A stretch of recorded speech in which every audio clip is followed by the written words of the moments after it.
Why, hi there, it's Ron, Uncle Ron, Ron Retro Sports Network, and today we're going to talk about the pitfalls of being a professional streamer. This is more going to be kind of based on sports sim streaming because that's what I do. But I think anyone who professionally streams on Twitch or YouTube, whether it's a gamer or even a podcaster or anything like that, who sits there 3 or 4 times a week and does a live stream and interacts with people, there are things that you should know before you want to get into that. Let's start with the big one. There's not a hell of a lot of money in this. Okay, I make roughly 3 figures a month. Okay, most of that is through Patreon. Some of that is through Twitch, and others through just private donations and tips and that. And so it's low 3 figures. I mean, I have, as of 9 o'clock on the 2nd of June, 671 YouTube subscribers, 113 Twitch followers, and 11 paid subscriptions on Twitch, which I'm thrilled about. That is, I can't tell you how happy I am. That is not a complaint. It's taken me 18 months to get there, though. And so, if you're thinking this is an easy business to break into, that you can just kind of do this and go on, no, no, it's not. Now, some of that has to do with the fact that I stream retro sports gaming, not necessarily older games as in NBA 2K5 or anything like that, but my bread and butter is a 1978 Major League Baseball replay using Action PC Baseball 2020. Okay, and if you don't know what any of that is, yeah, I mean there's a reason why my stuff is limited in reach. So you're not going to make a lot of money doing this. In fact, I think when you add up all the equipment I bought and the games I buy to show off and the data that goes with that, I really don't break even. I lose money, but it takes pressure off my wife from having to buy everything, who's our primary breadwinner. I obviously have a disability. So don't think that you're going to get into streaming, especially sports sims, to make money. Because, especially if you go into the older retro market, there just isn't anything out there. There isn't a lot out there. I think Baseball Demos, David from Baseball Demos, and now Red Sox fan, and ID Jester are the 3 largest YouTube sub bases in the community. And I'm not sure they're even capitalizing on any of the monetary stuff. I don't think it's important to them. But I think ID, who's also does Dungeons and Dragons and wargaming and role-playing games, I believe it's 3,000 subs. It's very hard to tell, at least in this line of things, just what my prospective audience is. You get good keywords and stuff, and it can get put out onto YouTube, and my numbers are good. I'm not complaining about that. But as far as can I make a living, can I break through, can I make a demo reel to show someone to do real sports? Yeah, you remember real sports. They played them. It can work. I mean, if you got the set of pipes and you work hard at it, you can. But it's really hard. And so this is going to be probably my high watermark as far as what I'm going to be able to do. As with any craft and any art form, and broadcasting certainly is an art form. Practice, practice, practice. And you practice when you don't necessarily, on a professional level, when you don't necessarily feel like practicing. I stream generally 6 days a week on Twitch. I'll do 5 to 6, currently 5 to 6 1978 baseball games. I might throw something else in there. This past week, I did a Patreon football game for somebody. I did a hockey special because I had 666 subs, and playing the New Jersey Devils was the right thing to do. I might throw in an occasional basketball game. I'll show off a game for my buddy Roberto Schiavini. I do support chats with my buddy Dave Gardner. Dave Gardner and I do a podcast, Digital to Dice, and we're so grateful on Facebook that we have over 300 now members to that group. So we've done a lot to expand out there as far as making myself and our channels known. What does that mean? Well, if I get 75 views on a video, I'm doing great. If people watch more than 30% of a said video, I'm doing great. Yes, I mean, there are people who will watch you live and will watch you do an entire thing. I did a double header today that took an hour and 45 minutes, and like 3 or 4 people stayed for the hour 45, and I'm grateful. We had fun. We chatted. It makes sometimes for a better product. But behind the scenes, I mean, today, not the world's best day in American history for sure. I'm tired. We've got issues at home. I mean, everything's fine. But, you still have to entertain people. And you don't know what's going to happen over a given stream. I might do a baseball game. I think might be the 2 best teams in baseball in a given year. And you got the best pitching matchup possible. And so you're all set for 45 minutes to an hour of what you think is going to be highly engaging content as far as what you see on the stream. And the final score is 12-2. Because the team you thought was going to win booted 4 errors, and it just wasn't very entertaining. And you're relying on your watchers to help keep everybody entertained. Sometimes it works and sometimes it doesn't. Other times, you get, okay, here's your laugher of the day, and you get the captivating ball game. It happens. You don't know. I mean, one of the things that I don't think a lot of people realize when they want to start out is, look, you're improvising for an hour. For a football game, you're improvising for an hour and a half. You don't know what's going to happen. Sometimes I have some idea of what may or may not happen over a course of a ball game, depending on what I'm seeing playing a baseball game or a football game. Less so with the basketball or the hockey. But still, just because you think something's going to happen one way, like a first quarter, by the fourth quarter, that could have all changed. And you have to adjust for it. Now, the dirty little secret that I do is that I went to college for radio. I have an interest in this. It's not really an accident that during games I kind of sound like Vin Scully. I'm not trying to.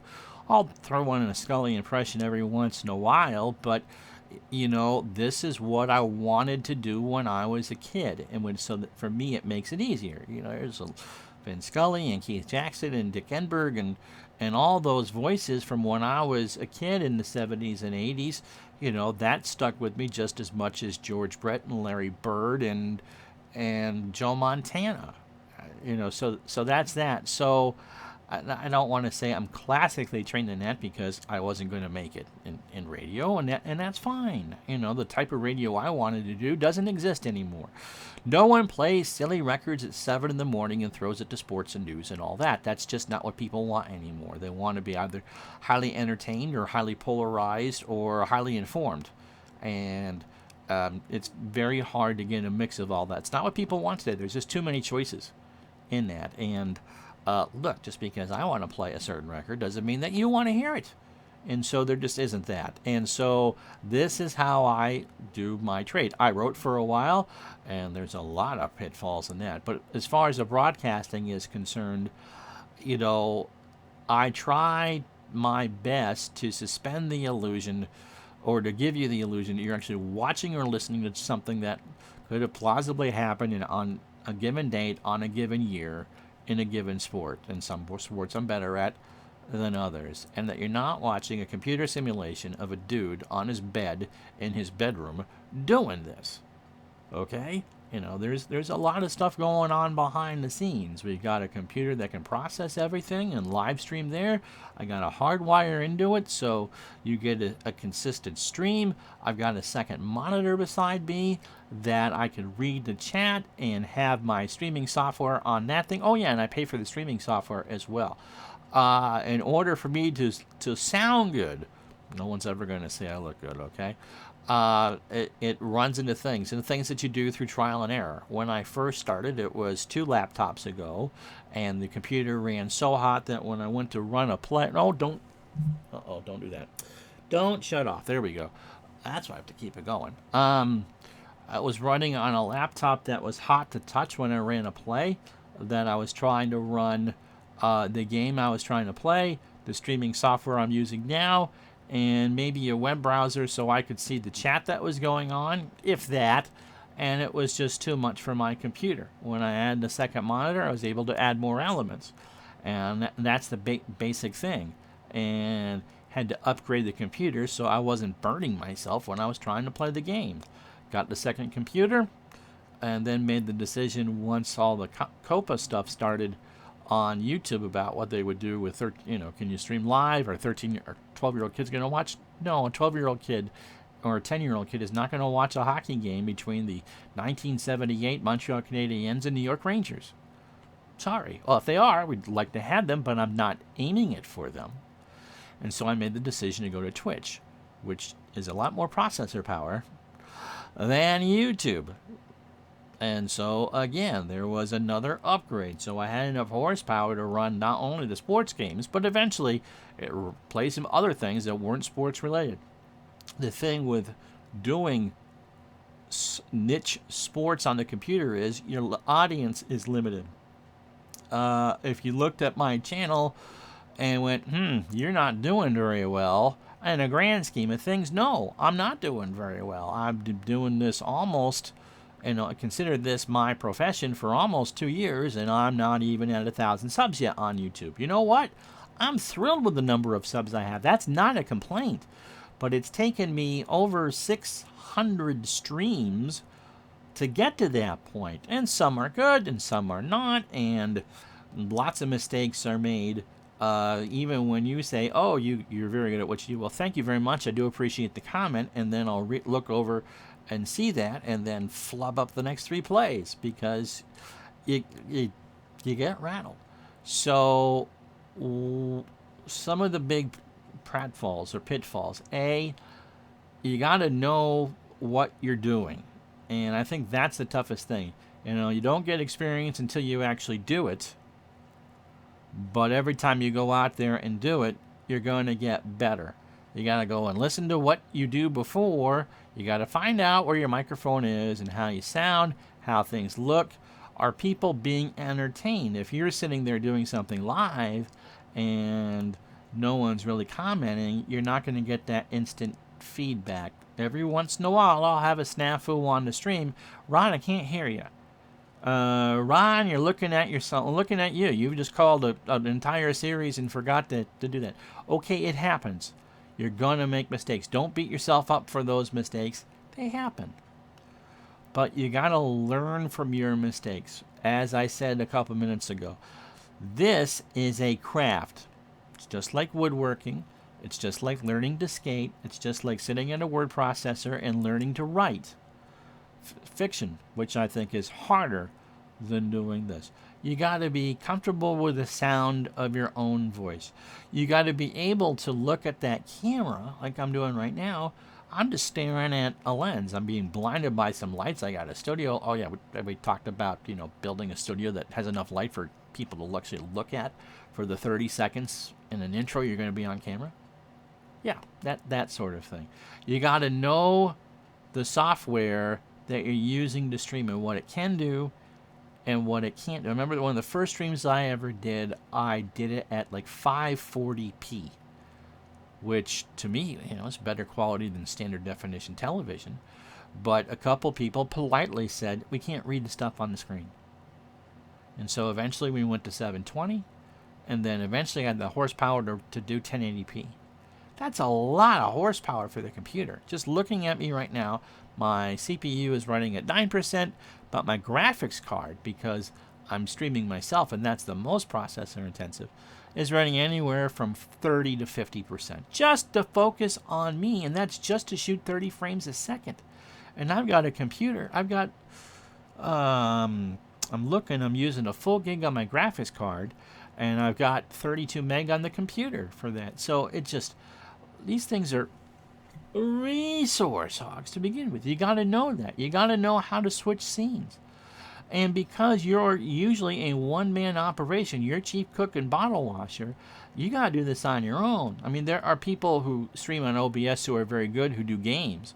Matt Malone, Flambass, Jimmy Broadbent, I believe, uses OBS, and they have a box beside them that they press buttons, and that changes the scenes. Doesn't work with my streaming software. I have it all on key presses. I've got a button for you to watch the game. I've got a button that shows the logo or an ad. I've got a button that on my keyboard that does what I do now. I mean, this is my baseball setup. It really doesn't matter. You're watching me on camera.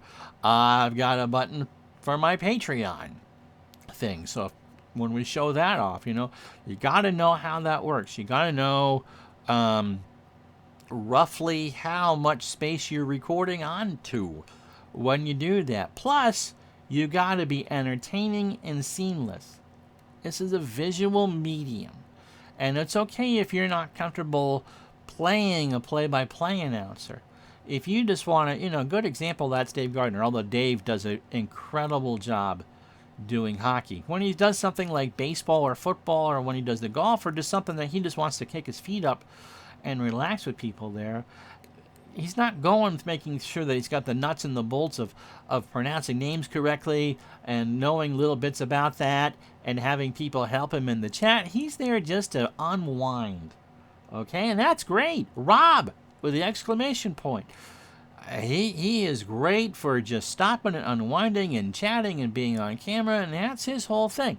Doesn't do it professionally, but there's nothing wrong with being a good amateur at it, and Rob is very good at what he does. Just sitting there and talking with you and presenting you with something. Okay? I'm not sure what he has in his setup. He has a lot of fun doing it. And, of course, that's the thing. That's one of the key things. If you're kind of sitting there going, okay, what can I do? If you don't have fun doing it, why are you bothering?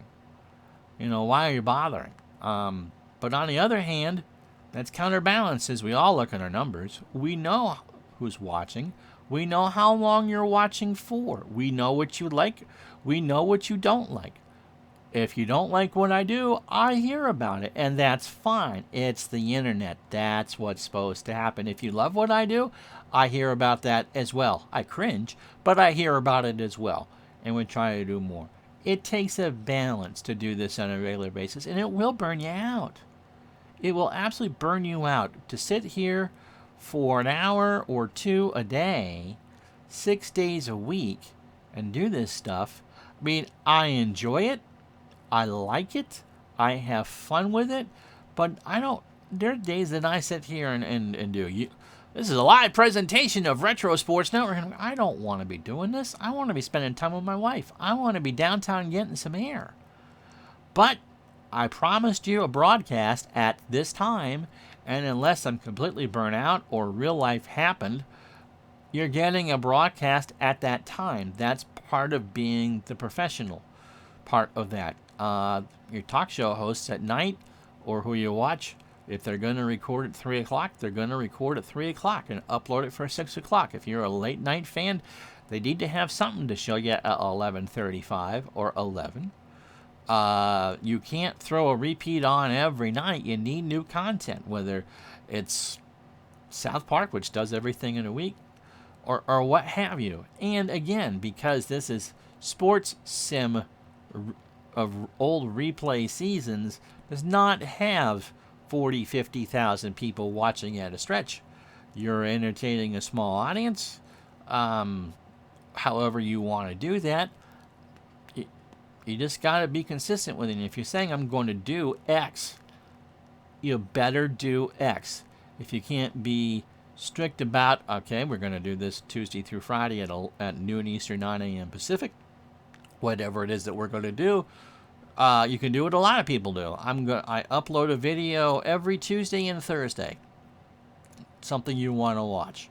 Okay? So, that just kind of commits you to 2 videos a week, but you got a full week to do it. You just need to have them ready to go sometime Tuesday or Thursday morning. You could sit down there on a Friday night and put out your 2 videos, whether you're showing off a game or talking, doing a review of something, whatever it is. Hi, my name is Joe Blow, and please like my channel. I'm a big New York Knicks fan, so we're going to be replaying some New York Knicks games, talking about Madison Square Garden and maybe doing something else. I might have, I grew up a Knicks fan, huge Walt Frazier fan, but Wes Unseld died. And so we're going to do something specifically for Wes Unseld this week. Maybe a great game against the Knicks or just something else like that. That sort of thing. It doesn't need to be like what I do, where, you get a video.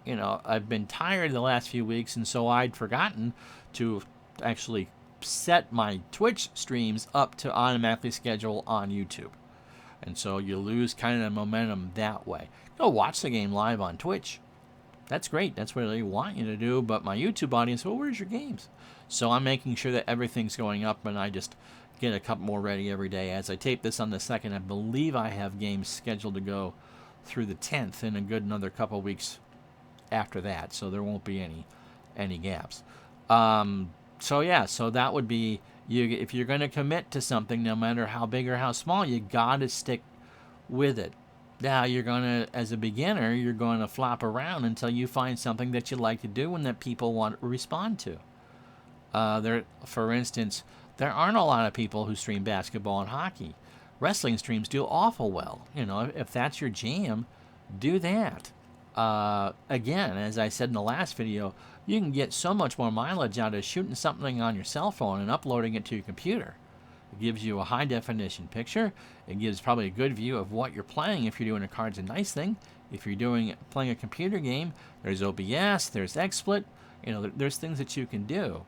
The more advanced you get, the more comfortable or uncomfortable. It's always important to get out of your comfort zone once in a while. You upgrade.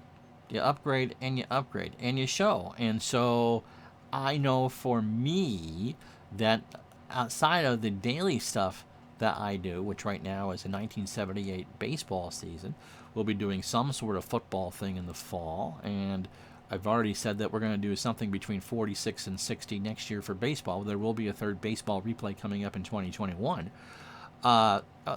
Some one-offs, some smaller projects. I'm not a huge fan of what-ifs, but whatever it is that you want to do, you go ahead and do it.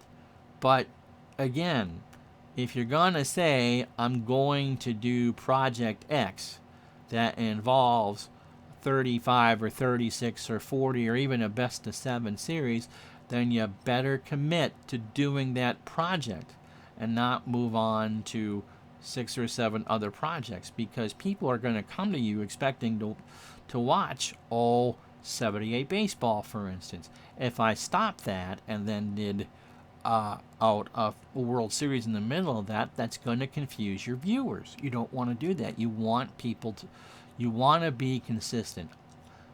I'm expecting Uncle Ron to produce a 1978 baseball game. Okay, well, that's what I'm going to do. A, I like it, so it's not that much of a drag, but B, that's what people right now expect me to produce. They want to be entertained for that hour. They can watch it live on Twitch, or you can wait a couple of weeks and it's on YouTube. I think the All-Star game just went up today, as a matter of fact, as I'm taping this on June 2nd. So being consistent is really the thing. Don't break off more than you can chew. If you can only make one video a week, you can only make one video a week. There's nothing wrong with that. This isn't a race to see how much content can you possibly put out, because then you burn yourself out, and that's the last thing you want to do, especially if you want to try to go ahead and do this as some sort of professional. Watch other streamers, especially those who stream daily. See how they do it. How does someone on Twitch stream the same game for 5 or 6 hours a day? That's how they make their living, whether it's World of Warships, World of Warcraft, iRacing, Fortnite, GTFO, whatever it is. They are playing the same things over and over and over again, to the point where they're dreaming about this stuff. I've joked in the live streams about playing Football Manager and then dreaming about it, just trying to get that right tactic. These people are going to bed every night dreaming about their work. It's the same thing as you getting in your car and doing whatever it is that you do. I mean, that's what these folks do for a living. And okay, it's fun. It's a game. You get to have fun. You get the advantage of trying to be relaxed and making sure all your equipment works. And then you have the not so much fun of having people tell you how to play the game that you played for 6 hours a day. Oh, I don't want to hear about it. For some, it's led to bigger and better things. And they are minor personalities. They're not double Z-list YouTube personalities like I am. You know, they have followings. They make enough money to live on. They make enough money they can live on it, which is pretty incredible. But it takes hard work. It takes trial and error. It means you don't get down on yourself when you make a mistake. It means you don't get too excited when 4 people pat you on the head and call you a good boy either. Or either, whatever you pronounce it. You got to do it whether you want to or not, because that's what you've told people you need to do. Don't run out right away. Oh, I want to be a streamer, so let me go get the most powerful computer. Let me see if I can find a webcam so I can do this. Let me spend the money on the USB mic. So we have all this stuff. Okay, that's great. But in a month from now, when you're struggling because the replay project that you thought was a great idea isn't working, and people aren't watching it, or people aren't coming to you fast enough to do it, you know, what do you do then? You can't get the money back. And new stuff gets released all the time. There's a new version for every sports sim game, especially on the PC, at least once a year. And people don't want to watch you play a game that's 3 years old, unless there's nothing new for it.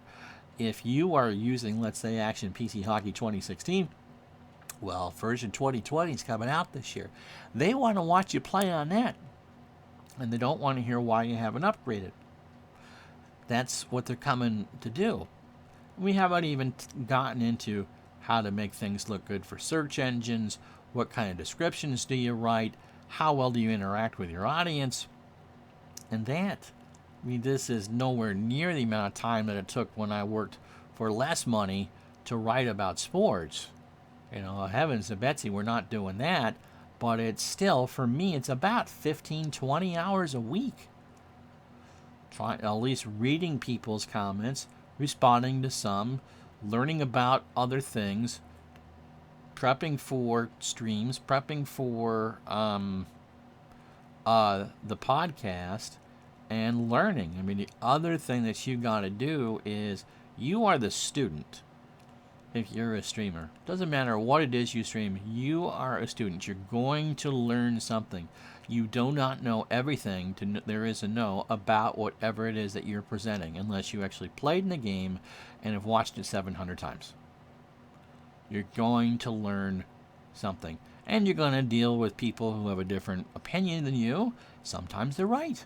Just because you have an opinion doesn't mean it's the right one, you know?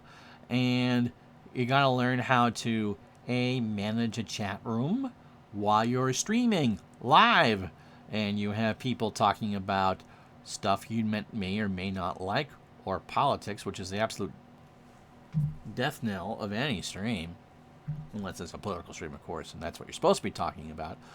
And you just kind of go along your merry old way. So yeah, I mean, it can be quite fun. It can be quite fun. But you really need to stay on top of things and try to produce the best content that you can.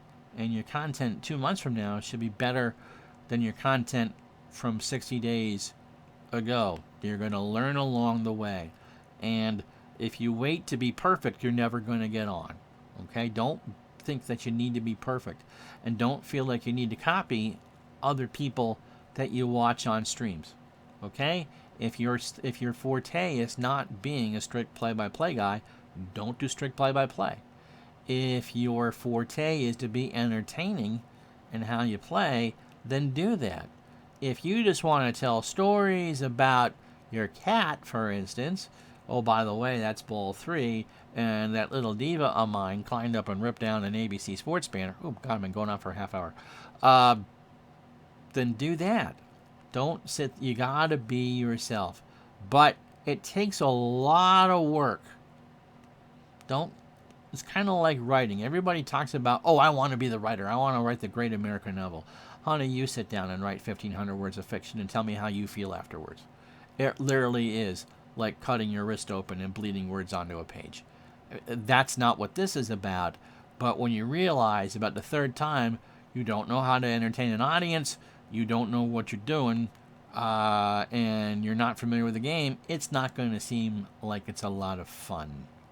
And if it's not fun, it's not worth doing. Okay? And that's not even going through equipment and setup and all the things that during a game stream I don't want you to think about. This video will get probably 3 or 4 times more viewers than my average game. Okay, that's fine. You know, that's not a complaint at all. But just doing that. So, you know, if you got any streaming questions, ask them below, and we'll try. And I'll probably not going to commit to it, but if there's some good ones, I'll actually, you know, do a video based on that. But again, you know, just remember, this is a craft. You're not going to pick it up overnight. But if you're 6 months into this and not seeing an improvement of how many people are watching and how long they're watching for, is this something you really want to do as a profession? It's one thing if you're just doing this for fun, okay? And you don't care, that's fine. But if you think you're going to turn this into, I'm going to practice and get a career out of it, you better have the best golden set of pipes I've ever heard, or you got to work at it, because I'm constantly evolving. I'm constantly trying to learn. I'm constantly trying to get better. I want to be able to produce a show, and trust me, you are producing everything on your own. Once in a while, I get help from, you know, maybe a backdrop or a hockey rink or something like that, or some pictures. But you are really in this on your own. And the better you are at proofreading your descriptions and giving people what you think that they want to watch, the better off you're going to be. All right? I'm Ron Jeckett. We'll talk to you the next time.